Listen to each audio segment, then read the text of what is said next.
Hello বন্ধুরা, good morning সকলকে। Current অ্যাফেয়ার্সের ক্লাসে সকলকে স্বাগত। আজকের দিনের প্রথম কারেন্ট অ্যাফেয়ার্সের প্রশ্নটি দেখুন।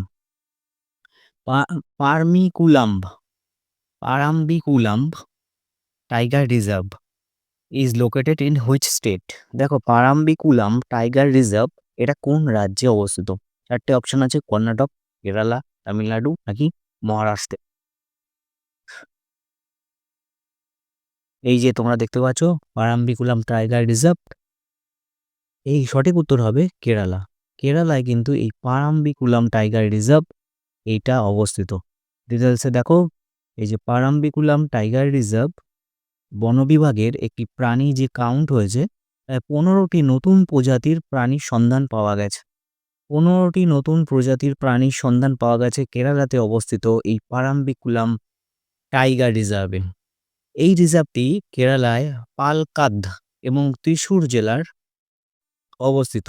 প্রায় 391 বর্গ কিলোমিটার জুড়ে এই বিস্তৃত এই tiger reserve, Parambikulam tiger reserve. 2009 সালে প্রজেক্ট টাইগারের অধীনে এটিকে টাইগার রিজার্ভ হিসেবে ঘোষণা করা হয়েছিল।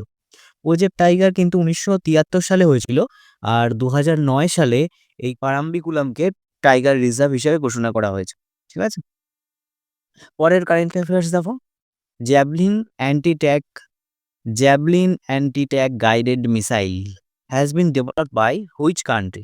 4টে অপশন আছে: United State, Russia, France, China.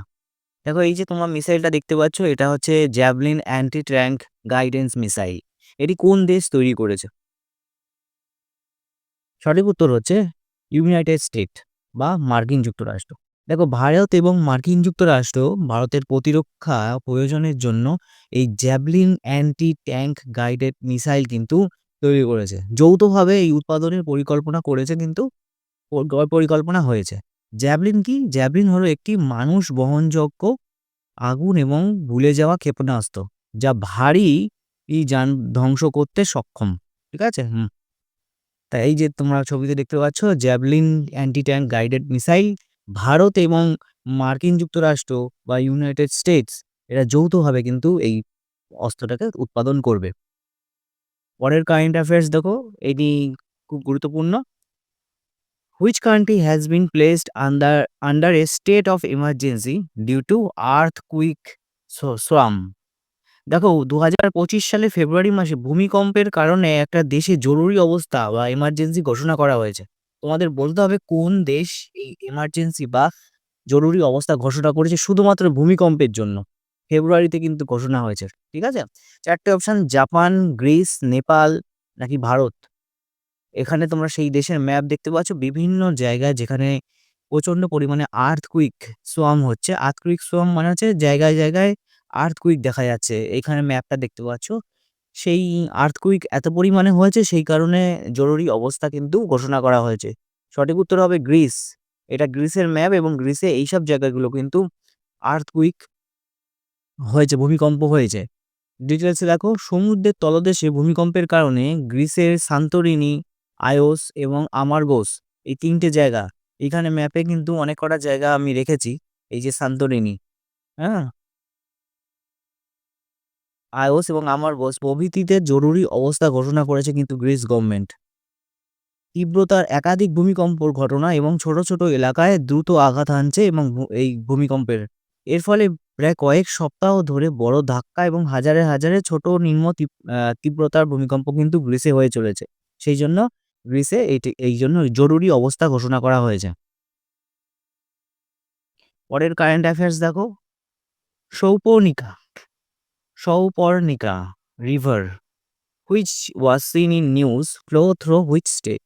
দেখো, এই যে সৌপর্ণিকা, এই যে রিভারটা, এই পবিত্র নদীটা, এটা কোন রাজ্যের মধ্যে দিয়ে প্রবাহিত হয়? মহারাষ্ট্র, উড়িষ্যা, কর্ণাটক নাকি অন্ধ্রপ্রদেশ। এই যে ছবিতে দেখতে পাচ্ছ সৌপর্ণিকা নদী, এটি কোন রাজ্যের মধ্য দিয়ে প্রবাহিত হয়? এটি কর্ণাটকের মধ্য দিয়ে প্রবাহিত হয়। কুল্লুর মুকাম্বিকা মন্দিরের কাছে এই সৌপর্ণিকা নদীর একটি দূষণ নিয়ে কিন্তু পরিবেশবিদরা খুব উদ্বেগ প্রকাশ করছে। নদীটি কর্ণাটকের পশ্চিম দিক থেকে প্রবাহিত হয়ে পশ্চিমঘাট পর্বতমালার কোডাচান্ডি পাহাড় থেকে উৎপন্ন হয়েছে। এই যে এই সৌপর্ণিকা হোলি রিভার এটা কর্ণাটকের পশ্চিমঘাট পর্বতমালা দিয়ে প্রবাহিত হয়েছে। এই নদীতে কিন্তু সাম্প্রতিককালে খুব দূষণ হয়েছে এবং এর জন্যই কিন্তু পরিবেশবিদরা খুব উদ্বেগ প্রকাশ করেছে। এটার সাথে কিন্তু পৌরাণিক কাহিনী জড়িত। যে গরুর বা সুপর্ণ এর নামে কিন্তু এই নদীটির নাম করা রয়েছে। ঠিক আছে?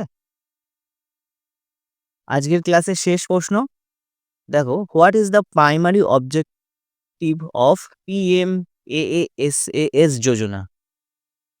আশা যোজনা। ঠিক আছে? প্রধানমন্ত্রী আশা স্কিমের প্রাইমারি অবজেক্টিভ কি? To provide free education in tribal areas, নাকি to promote organic farming, to improve health infrastructure in rural areas, নাকি to ensure remunerative price for farmers produce? দেখো, এই যে তোমরা দেখতে পাচ্ছ প্রধানমন্ত্রী অন্তোদয় আশা স্কিম, এইখানে কিন্তু চাষিদের কিন্তু ন্যায্য মূল্যের, তাদের যে উৎপাদিত ফসল তার কিন্তু ন্যায্য মূল্য ঘোষণা করছে। এই প্রকল্পের উদ্দেশ্য হচ্ছে কৃষকদের উৎপাদিত পণ্যের ওপর একটি ন্যায্য লাভজনক মূল্য নিশ্চিত করা হচ্ছে এই প্রকল্পের উদ্দেশ্য। PMAAS স্কিম মানে প্রধানমন্ত্রী আবাস প্রকল্পের উদ্দেশ্য। ডিটেলসে দেখো, এই যে পঞ্চদশ আর্থিক অর্থ কমিশন যেটা হলো, সেখানে কিন্তু প্রধানমন্ত্রী অন্নদাতা আয় সংরক্ষণ অভিযান বা এই PMAASH প্রকল্পের মেয়াদ 2025 এবং 26-এ বাড়ানো হয়েছে। ঠিক আছে? এই প্রকল্পটি কৃষকদের জন্য ন্যায্য মূল্য নিশ্চিত করে এবং প্রয়োজনীয় যেসব পণ্যের দাম আছে সেটিকে কিন্তু স্থিতিশীল দাম প্রদান করে।